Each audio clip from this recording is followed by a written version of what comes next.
Queridos, então vamos lá para o nosso segundo vídeo do dia e ele vai ser de geografia, tá bom? Então hoje, 4 de 6 de 2020, né? Nossa aula hoje vai ser geografia e eu vou trabalhar 3 assuntos com vocês de uma só vez, tá? Por quê? O primeiro, ele é um pouquinho mais... como eu posso dizer, um pouquinho mais graduado, né? Mas os outros dois é mais informação, então eu já resolvi dar de uma vez pra gente já poder fazer os exercícios dessas 3 partes, tá? Então nós vamos começar lá na orientação pelos mapas, que tá lá na página 38. Nessa parte aqui a gente vai ver um pouquinho que, além dos mapas, né, que a gente já viu no outro vídeo da semana passada, como entender os mapas, né, como ler os mapas, a gente viu as informações que os mapas trazem, a gente viu a importância de um mapa na localização, né, para dar um direcionamento pra gente poder chegar no lugar que a gente quer. A gente também vai ver que não é só o mapa que pode nos dar essa localização. Nós vamos falar um pouquinho sobre ponto de referência e sobre pontos cardeais. Então, começando lá na página 38, a gente vai falar sobre a orientação pelos mapas. Peguem o marca-texto de vocês, que nós vamos começar a grifar daqui a pouquinho.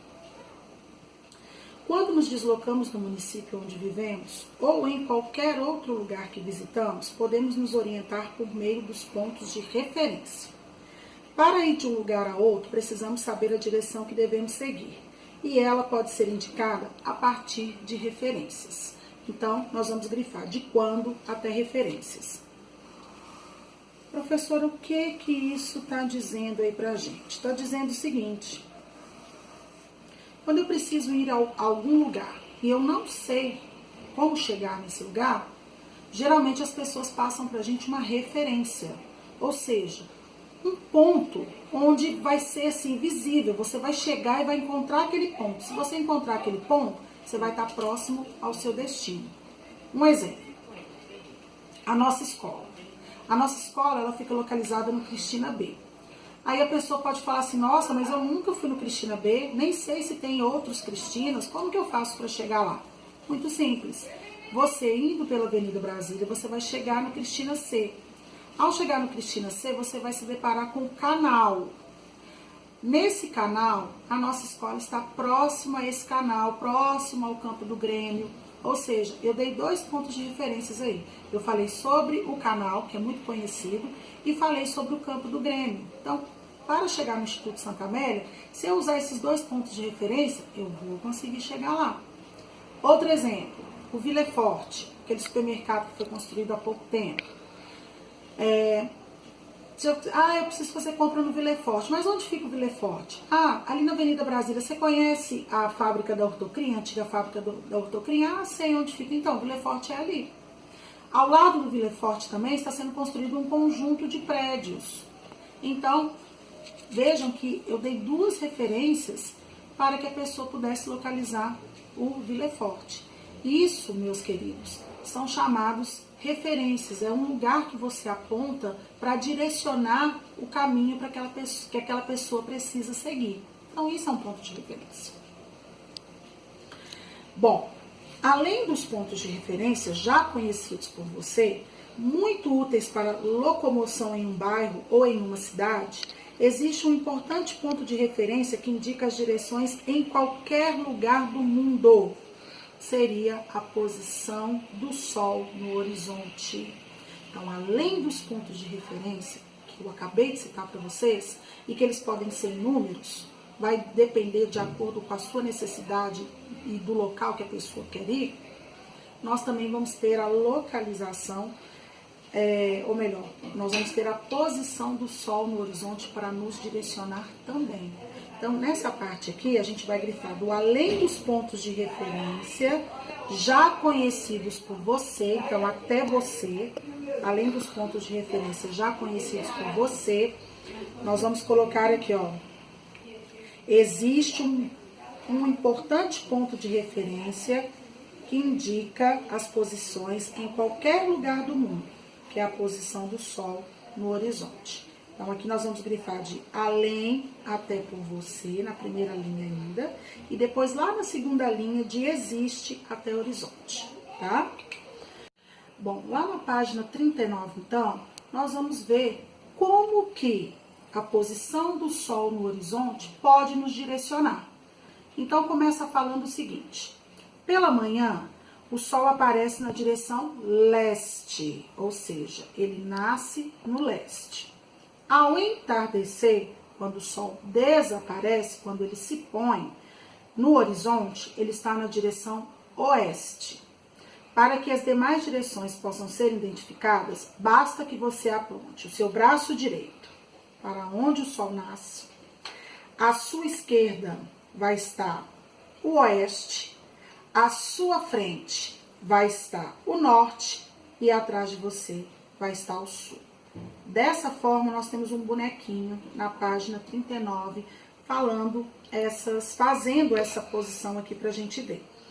Então, tá assim: a direção norte estará à sua frente, o sul estará atrás de você, o oeste vai estar à sua esquerda e o sul... Errei tudo, gente, vamos falar de novo.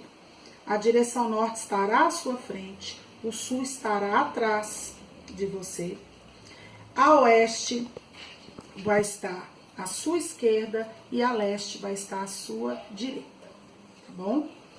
Para se deslocar no espaço utilizando um mapa, além da leitura dos símbolos, cujos significados são informados na legenda, e da leitura dos textos presentes no título e na fonte dos mapas, é preciso saber como se orientar.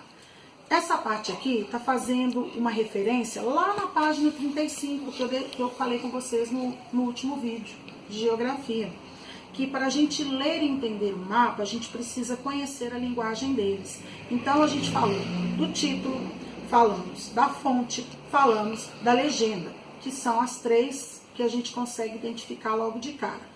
Mas que tinha duas também, que era a Rosa dos Ventos, que eu cheguei a falar com vocês, que vai ser a parte de orientação, e a escala, que a gente ia ver os capítulos para frente. Então, chegou agora a hora da gente ver sobre a orientação. Então, lá na página 39, vai falar um pouquinho que essa orientação é possível a partir da leitura da Rosa dos Ventos ou Rosa dos Rumos, como ela é conhecida também, que é um outro elemento que faz parte do mapa. Então, essa aqui, ó, é a Rosa dos Ventos ou a Rosa dos Rumos, presente também nos mapas. Ela é um dos símbolos que vem nos mapas, tá? Nesse quadrinho azul tá falando o seguinte: a Rosa dos Ventos é um instrumento que ajuda a indicar as direções. Ela é composta pelos pontos cardeais, que o menininho fez aí na figura acima: norte, sul, leste e oeste, que tem como siglas suas letras iniciais e são maiúsculas, tá bom? Então, aqui na página 39, nós vamos grifar o seguinte, que além da leitura dos símbolos que o mapa traz, que no caso, cujos significados são informados na legenda e na leitura dos textos, presentes no título e na fonte dos mapas, é possível, a partir da leitura da Rosa dos Ventos ou Rosa dos Rumos, que é um outro elemento que faz parte do mapa. Então, como que ficou, professora? Na primeira linha do segundo parágrafo ficou lá: além da leitura dos símbolos, cujos significados são informados na legenda e na leitura dos textos presentes no título e na fonte dos mapas. Aí vocês vão para a penúltima linha, na metade da penúltima linha, é possível a partir da leitura da Rosa dos Ventos ou Rosa dos Rumos, que é um outro elemento que faz parte do mapa. Então, aqui nós agregamos mais um elemento, que é a orientação. Orientação essa feita pela Rosa dos Ventos ou Rosa dos Rumos, através dos pontos cardeais. Quais são os pontos cardeais? Norte, sul, leste e oeste, tá bom? Bom, isso aqui termina a orientação pelos mapas. Aí, nós vamos lá para a página 42, que é os mapas como meio de comunicação. Então, vai mostrar para a gente que os mapas, além de servir de orientação, eles também vão servir para a gente como fonte de informação. Então, olha o exemplo que está começando a falar aqui na página 42. Os mapas, além de servirem para as pessoas se orientarem, são importantes ferramentas de informação. Por meio de seus símbolos, eles são utilizados para apresentar detalhes sobre diversas atividades e fenômenos que ocorrem no espaço. Então, nós vamos grifar esse primeiro parágrafo todo, que está falando para a gente que além de ele servir, que o mapa servir de orientação para a gente, ele também pode servir de uma importante ferramenta de informação. No mapa a seguir, foram localizadas algumas das mais tradicionais festas populares do nosso país. Está aqui na página 43. Em sua maioria, as festas que acontecem anualmente, reconhecidas nacionalmente e que atraem muita gente. Note que 4 dessas festas foram representadas por meio de imagens. São elas: o Festival Folclórico de Parintins, que é uma festa maravilhosa, que acontece lá no Amazonas. Boi Caprichoso, Boi Garantido, uma festa cultural lindíssima daquela região. Essa festa acontece geralmente no meio do ano. O Carnaval de Olinda, que é em Pernambuco, que assim dispensa comentários, é um carnaval regional, lindo de se ver, com aqueles bonecos gigantes enormes, né? Acontece em fevereiro ou março, porque o carnaval é uma festa móvel, né? Então tem ano que ele cai em fevereiro, tem ano que ele cai em março. A Festa das Flores em Olambra, São Paulo, que acontece geralmente em agosto, tá? Que é lindo também. E a cerimônia de Caurape, dos indígenas que vivem no Parque Indígena de Xingu, no Mato Grosso, ou seja, é uma festa com ritual indígena, né? Bom, essas 4 festas que eu falei, elas estão destacadas aqui nesse mapa chamado Brasil Festas Populares, na página 43. Então, olha como é que ficou bonito a apresentação desse mapa. No fundo, vem as 4 imagens das festas que eu falei com vocês, e no centro vem o mapa do Brasil, com com seus estados. Aqui não está marcando as capitais, apenas os estados. Nós vemos o título, né? Mas aqui embaixo na legenda, olha que interessante. A gente vai ler a legenda rapidinho aí. Eu vou lendo e vocês procurem aí no mapa, tá? Então, o número 1 está em Campina Grande, lá na Paraíba, é a festa de São João. 2, Salvador, Bahia, festa do Senhor do Bom Jesus do Bonfim. 3, Rio de Janeiro, Carnaval do Rio, uma festa espetacular também. A Parintins, que eu falei com vocês, que fica no Amazonas, é o Festival Folclórico de Parintins. Olinda, Pernambuco, que é o Carnaval de Olinda, maravilhoso. A festa de Barretos, né, que fica em São Paulo, que é a festa de peões de Barretos, uma festa lindíssima também. Em Belém, lá no Pará, o Círio de Nazaré, uma festa linda, religiosa, muito bonita. Blumenau, Santa Catarina, tem a Oktoberfest, que é a festa da cerveja, né? São Luís, no Maranhão, tem a festa do Bumba Meu Boi, que é lindo também, super cultural. Olambra, que é a festa das flores, que é um dos desenhos que estão aqui. O Parque Indígena de Xingu, que fica no Mato Grosso, que é a cerimônia de Cauruape. E Caxias do Sul, no Rio Grande do Sul, a festa da uva, também uma festa lindíssima, tá?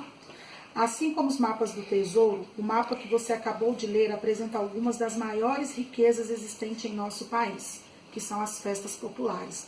Ou seja, esse mapa aqui, ele está mostrando pra gente, ele está nos informando algumas festas populares que acontecem no Brasil anualmente, ok? E aí nós vamos para a página 45, que fala: todo mapa conta uma história. Essa parte é interessante porque ela vai falar um pouquinho sobre mapa físico e mapa humano. Então nós vamos conseguir diferenciar o que é um mapa físico e o que é um mapa humano. Então lá na página 45 já traz pra gente 2 mapas. Os 2 é do Brasil. Só que os 2 trazem assuntos diferentes. Então vamos observar. O primeiro está trazendo aqui, olha, Brasil, divisão regional, divisão por região, tá? Então nós temos lá a região norte, nordeste, centro-oeste, sudeste e sul. As cores estão marcando cada uma das regiões. Já o segundo mapa é Brasil, unidades de relevo. Então aqui também na legenda está mostrando pra gente as cores, onde é depressão, onde é planalto, onde é planície, tá? Bom, é um mapa do Brasil, todos dois, porém com assuntos diferentes. Interpretar um mapa é uma aventura, porque temos que buscar os símbolos e segredos que ele apresenta. Os mapas, considerando o seu assunto, podem ser classificados como humanos ou físicos. Os humanos falam sobre as divisões políticas, a economia e as formas de uso e ocupação do espaço pelos seres humanos. Então, gente, isso é importantíssimo. Aqui já está falando pra gente como que é um mapa humano. Um mapa humano tem que ter o quê? O que ele traz? Ele fala sobre divisões políticas, economia, formas de uso e ocupação do espaço pelos seres humanos. Esse é o mapa humano. E o mapa físico? Revelam as características de relevo, hidrografia, clima e vegetação. Olha como uma coisa puxa a outra, como uma coisa depende da outra. Se eu não conseguir ler e interpretar o mapa, por exemplo, a legenda, eu não vou saber diferenciar se é físico ou se é humano. Porque é a legenda que vai me trazer essa informação, tá? A legenda vai me trazer essa informação mais fácil de entender, vamos dizer assim, tá? Mas aí eu preciso interpretar. Então, esse primeiro parágrafo aqui, da página 45, ele é importantíssimo, porque aqui ele fala que a gente tem que interpretar o mapa, sabendo os seus símbolos e segredos, e que os mapas vão ter duas divisões, eles podem ser humanos e políticos. E aí ele explica humanos e físicos. E aí ele explica o que é um mapa humano e o que é um mapa físico. No exemplo, o primeiro mapa é classificado como humano. Então, aqui, ó, divisão regional, ele é um mapa humano, porque ele apresenta a divisão política do Brasil. Já o segundo mapa é físico, porque fala dos elementos naturais das paisagens do nosso território. Então, além de informarem aspectos da realidade diferentes, também usamos os mapas de formas distintas, tá? Então, olha que interessante. O primeiro aqui é o mapa humano, né? Porque ele tá o quê? Ele fala dos elementos, ele fala da divisão política do Brasil. Então, ele fala de como o Brasil foi dividido em regiões. Já o segundo mapa está falando da depressão, planalto, planície, ou seja, isso são elementos naturais. Então, elementos naturais está ligado muito ao físico, tá? Podemos utilizar um mapa para nos deslocarmos no espaço, para entender os modos de vida, as formas de administração de uma região e até mesmo aprender mais sobre as características naturais de uma área. Por isso, ao interpretar o mapa, estamos tentando descobrir uma história. Pode grifar, então, esse último parágrafo todo, que é o sentido, né, que a gente tem ao interpretar o mapa, que é buscar mesmo saber uma história. Bom, meus queridos, então aqui todo mapa conta uma história, ficou claro pra gente o que é um mapa físico, o que é um mapa humano. Então, eu vou deixar para vocês aqui os exercícios. Então, os exercícios, eles começam lá na página 40 e 41, depois 40, 41 e 42, tá? Até a letra B. Depois a 44 e a 46, tá? Então, com isso, eu finalizo a minha aula de geografia.